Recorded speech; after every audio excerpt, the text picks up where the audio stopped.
excelente amiga podiam, por vezes, pensar de forma diferente e, portanto, não a surpreendeu que Lady Russell não visse nada suspeito ou inconsistente, nada que exigisse mais motivos do que os que pareciam evidentes no grande desejo de reconciliação do Sr. Elliot. Na visão de Lady Russell, era perfeitamente natural que o Sr. Elliot, em uma fase madura da vida, considerasse um objetivo muito desejável e algo que o recomendaria amplamente entre todas as pessoas sensatas, estar em bons termos com o chefe de sua família, o processo mais simples do mundo do tempo sobre uma mente naturalmente clara e que só errava no auge da juventude. Anne presumiu, no entanto, ainda sorrir a respeito disso e, por fim, mencionar Elizabeth. Lady Russell ouviu, observou e fez apenas esta resposta cautelosa. Elizabeth. Muito bem, o tempo dirá. Era uma referência ao futuro, a qual Anne, após uma breve observação, sentiu que deveria se submeter. No momento, ela não conseguiu determinar nada. Naquela casa, Elizabeth devia ser a primeira, e ela estava acostumada a uma observância tão geral como senhorita Elliot, que qualquer particularidade de atenção parecia quase impossível. O Sr. Elliot, também, deve se lembrar, não era viúvo há 7 meses. Um pequeno atraso da parte dele pode ser plenamente justificável.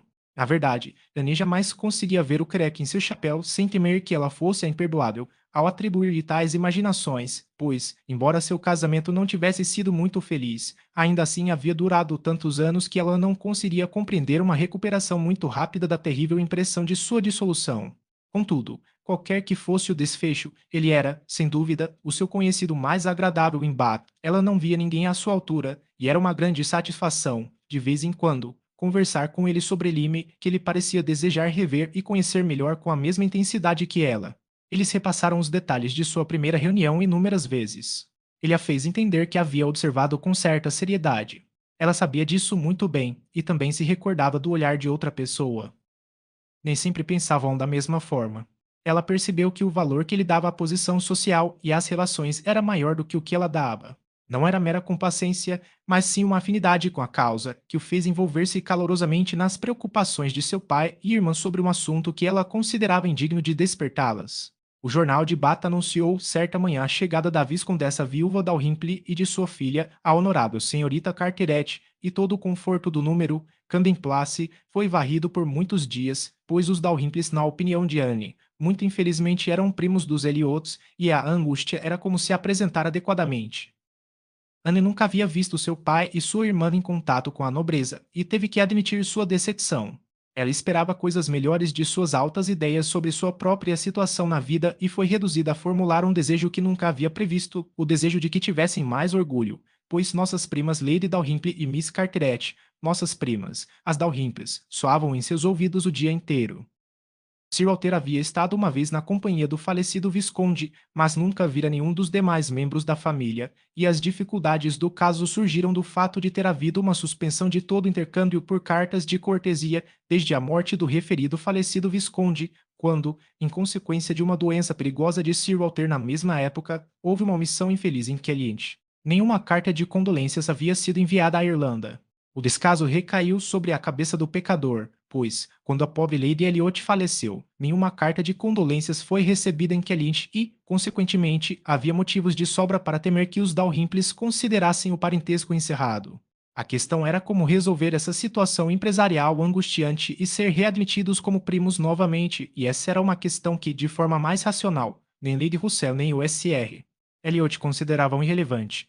As conexões familiares sempre valeram a pena ser preservadas e a boa companhia sempre valeu a pena ser procurada. Lady Dalrymple havia alugado uma casa por 3 meses na Laura Place e viveria com estilo.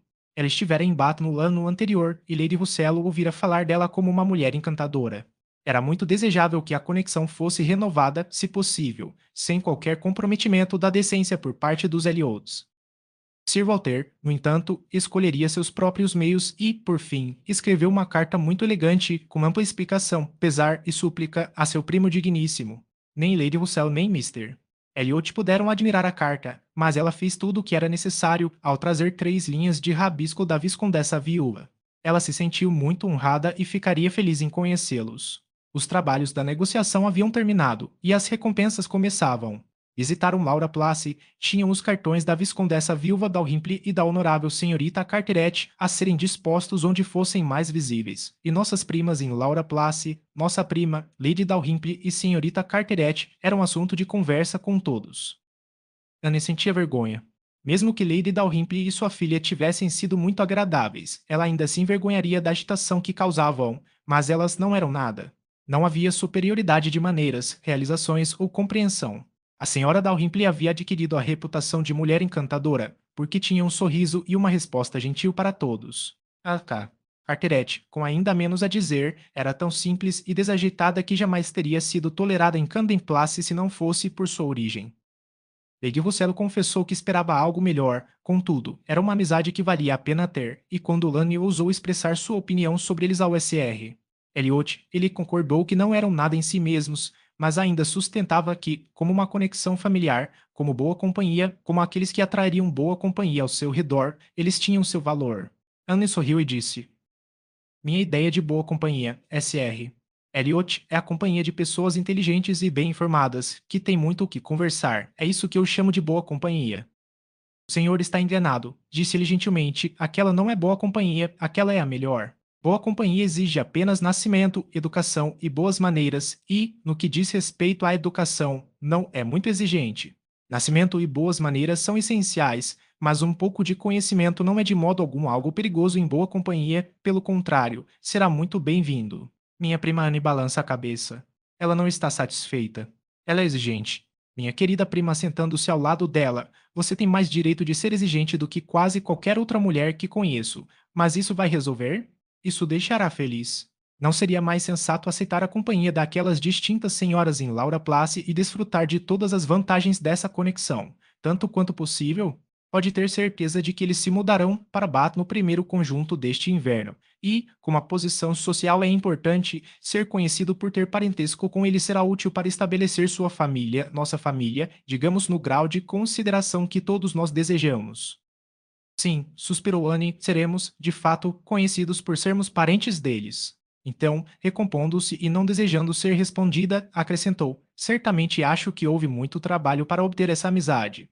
Suponho sorrindo que tenho mais orgulho do que qualquer um de vocês, mas confesso que me aborrece que devamos ser tão solícitos em ter o parentesco reconhecido, o que podemos ter certeza de que é uma questão de perfeita indiferença para eles. Perdoe-me, prezado primo, o senhor é injusto em suas próprias alegações. Em Londres, talvez, em seu atual estilo de vida tranquilo, possa ser como diz, mas em Bath, Sir Walter Elliot e sua família sempre valerão a pena conhecer, sempre serão aceitáveis como conhecidos. Bem, disse Anne, eu certamente sou orgulhosa, orgulhosa demais para desfrutar de uma recepção que depende inteiramente de posição social. Admiro sua indignação, disse ele, é muito natural. Mas aqui está em Bath, e o objetivo é se estabelecer aqui com todo o crédito e dignidade que devem pertencer a Sir Walter Elliot. O senhor fala em orgulho, sou chamado orgulhoso, eu sei, e não desejarei acreditar o contrário, pois nosso orgulho, se investigado, teria o mesmo objetivo, não tenho dúvidas, embora a natureza possa parecer um pouco diferente. Em um ponto, estou certo, meu caro primo, ele continuou, falando mais baixo, embora não houvesse mais ninguém na sala. Em um ponto, estou certo, devemos sentir o mesmo. Devemos sentir que cada adição à sociedade de seu pai, entre seus iguais ou superiores, pode ser útil para desviar seus pensamentos daqueles que estão abaixo dele. Enquanto falava, ele olhou para o assento que Azra pai havia ocupado recentemente, uma explicação suficiente do que ele queria dizer, e, embora Anne não pudesse acreditar que eles tivessem o mesmo tipo de orgulho, ela se sentiu satisfeita por ele não gostar da Azra pai, e sua consciência admitiu que seu desejo de promover a aquisição de grandes amizades por parte de seu pai era mais do que justificável na intenção de frustrá-la. Enquanto Sir Walter e Elizabeth impulsionavam assiduamente sua boa fortuna em Laura Place, Anne renovara uma relação de natureza muito diferente. Ela havia visitado sua antiga governanta e soube por ela que uma antiga colega de escola em Bath tinha duas fortes razões para merecer sua atenção: a bondade do passado e o sofrimento do presente. K. Hamilton, agora já. Smith demonstrou sua bondade em um daqueles períodos de sua vida em que ela foi mais valiosa. Anne fora infeliz para a escola, lamentando a perda de uma mãe a quem amava muito, sentindo sua separação do lar e sofrendo como uma menina de 14 anos, de forte sensibilidade e não muito animada, deve sofrer em tal momento, e Miss Hamilton, 3 anos mais velha que ela, mas ainda permanecendo na escola por mais um ano devido à falta de parentes próximos e um lar fixo, fora útil e boa para ela de uma maneira que diminuíra consideravelmente sua miséria e jamais poderia ser lembrada com indiferença. Ah, cá. Hamilton havia deixado a escola, casando-se pouco tempo depois. Dizia-se que havia se casado com um homem de fortuna, e isso era tudo o que Anne sabia sobre ela, até que o relato de sua governanta trouxe sua situação à tona de forma mais definida, porém muito diferente. Ela era viúva e pobre. Seu marido fora extravagante e, com seu falecimento, ocorrido cerca de 2 anos antes, deixara seus negócios terrivelmente comprometidos. Ela teve de enfrentar dificuldades de todos os tipos e, além dessas aflições, foi acometida por uma grave febre reumática que, finalmente se instalando em suas pernas, a tornou, por hora, uma inválida. Ela havia vindo a Bath por esse motivo e agora estava hospedada perto das termas, vivendo de forma muito humilde, incapaz sequer de se dar ao luxo de uma empregada e, naturalmente, quase excluída da sociedade. A amiga em comum respondeu pela satisfação que uma visita das Tá. Elliot daria a Smith e Anne, portanto, não perdeu tempo em ir. Ela não mencionou nada do que ouvira, nem o que pretendia, em casa. Isso não despertaria o interesse adequado ali. Ela apenas consultou Lady Russell, que compreendeu totalmente seus sentimentos e ficou muito feliz em levá-la o mais próximo possível da hospedagem das Smith em Wistat Buildings até onde Anne desejasse ser conduzida. A visita foi feita, sua familiaridade restabelecida e seu interesse mútuo mais do que reavivado. Os primeiros 10 minutos foram marcados por constrangimento e emoção. 12 anos haviam se passado desde que se separaram, e cada um apresentava uma pessoa um tanto diferente daquela que o outro havia imaginado. 12 anos transformaram Anne da menina florescente, silenciosa e sem formação de 15 anos na elegante mulher de 27 anos, com todas as belezas, exceto o viço, e com maneiras tão conscientemente corretas quanto invariavelmente gentis, e 12 anos transformaram a bela e bem desenvolvida Tá. Hamilton, em todo o brilho da saúde e confiança da superioridade, em uma viúva pobre, enferma e desamparada, recebendo a visita de sua antiga protegida como um favor, mas tudo o que era desconfortável no encontro logo passou, deixando apenas o charme interessante de recordar antigas parcialidades e conversar sobre os velhos tempos. Anne encontrou nas Smith o bom senso e os modos agradáveis que quase ousara esperar e uma disposição para conversar e ser alegre além de suas expectativas. Nem as dissipações do passado, e ela viveu muito no mundo, nem as restrições do presente, nem a doença nem a tristeza pareciam ter fechado seu coração ou arruinado seu espírito. No decorrer de uma segunda visita, ela conversou com grande abertura e o espanto de Anne aumentou. Ela dificilmente conseguia imaginar uma situação mais desanimadora em si mesma do que a das Viv. Ela nutria grande afeição por seu marido. Ela o havia enterrado. Ela estava acostumada à riqueza. Ela se foi. Ela não tinha filhos para reconectá-la com a vida e a felicidade, nem parentes para auxiliar na organização de seus assuntos complexos, nem saúde para tornar o resto suportável. Suas acomodações se limitavam a uma sala ruidosa e a um quarto escuro nos fundos, sem possibilidade de se mover de um para o outro sem assistência, a qual só havia um empregado na casa para oferecer, e ela nunca saía da casa, a não ser para ser levada ao banho quente. Apesar de tudo isso, Anne tinha motivos para acreditar que passava por momentos de languidez e depressão, em contraste com horas de ocupação e prazer. Como poderia ser? Ela observou, analisou, refletiu e, finalmente, determinou que este não era um caso apenas de fortaleza ou resignação. Um espírito submisso poderia ser paciente, uma forte compreensão forneceria resolução, mas aqui havia algo mais. Aqui estava aquela elasticidade de espírito, aquela disposição a ser consolada, aquele poder de se afastar prontamente do mal para o bem e de encontrar ocupação que a levasse para fora de si mesma, o que era apenas da natureza. Era o presente mais precioso do céu, e Anne via sua amiga como um daqueles casos em que, por uma designação misericordiosa, parece ser projetado para contrabalançar quase todas as outras necessidades. Houve um tempo, disse Asa Smith a ela, em que seu ânimo quase fraquejou. Ela não podia mais se considerar inválida, comparada ao seu estado ao chegar a Bath. Na verdade, ela havia sido o objeto lastimável, pois havia contraído um resfriado durante a viagem e mal havia tomado posse de suas acomodações quando foi novamente confinar à cama, sofrendo dores severas e constantes, e tudo isso entre estranhos, com a absoluta necessidade de ter uma enfermeira regular e finanças naquele momento particularmente inadequadas para arcar com qualquer despesa extraordinária. Ela havia superado isso, no entanto, e podia verdadeiramente dizer que isso lhe fez bem.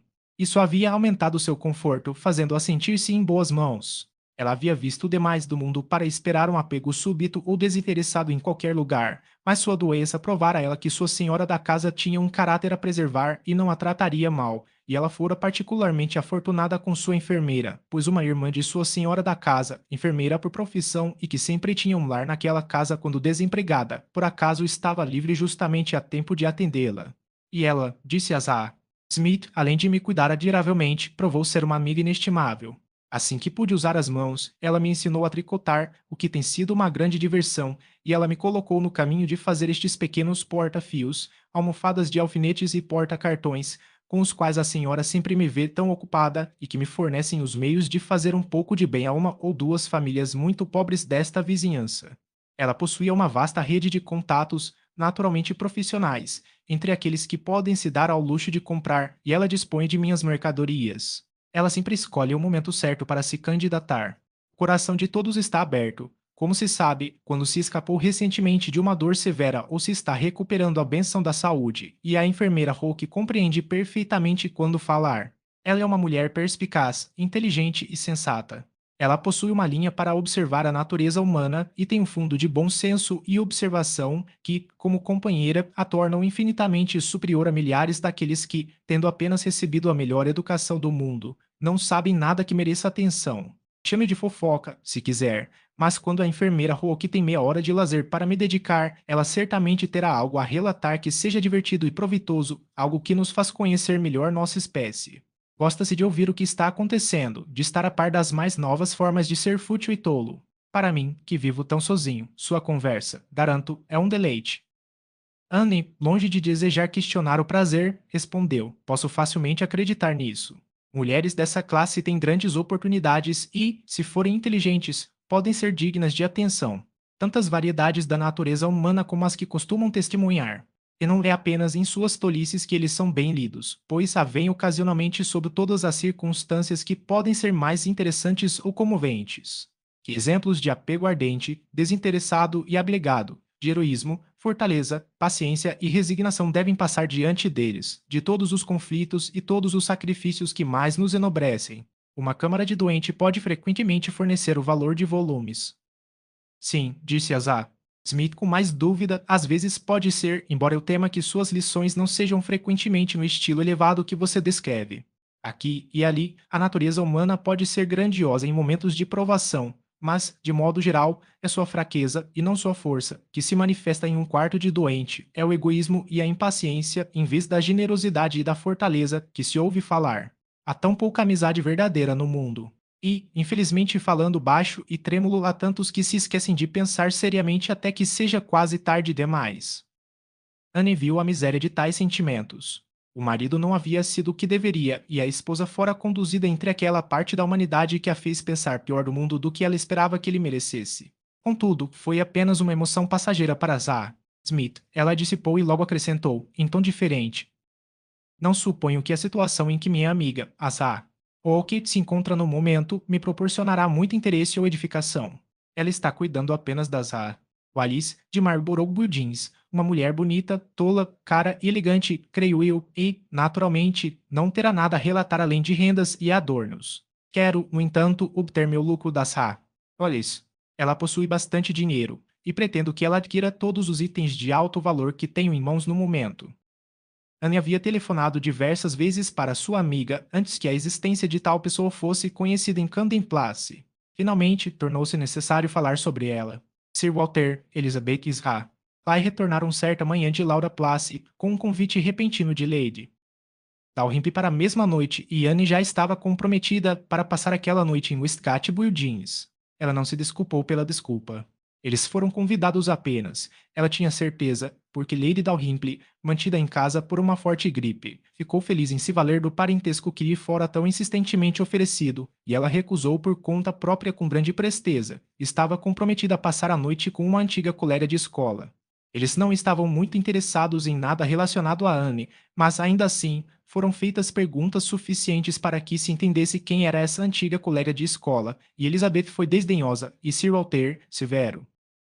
Edifício Zustat. E quem é a senhorita Anne Elliot que está visitando os Zustat Buildings? Disse ele. Prezada Sra. Sim, a viúva, Sra. Smith. E quem era seu marido? Um dos 5.000 SRS. Smiths cujos nomes podem ser encontrados em todos os lugares. E qual é o seu atrativo? Que ela é idosa e doente. Por minha palavra, senhorita Anne Elliot, a senhora tem um gosto extraordinário. Tudo que revolta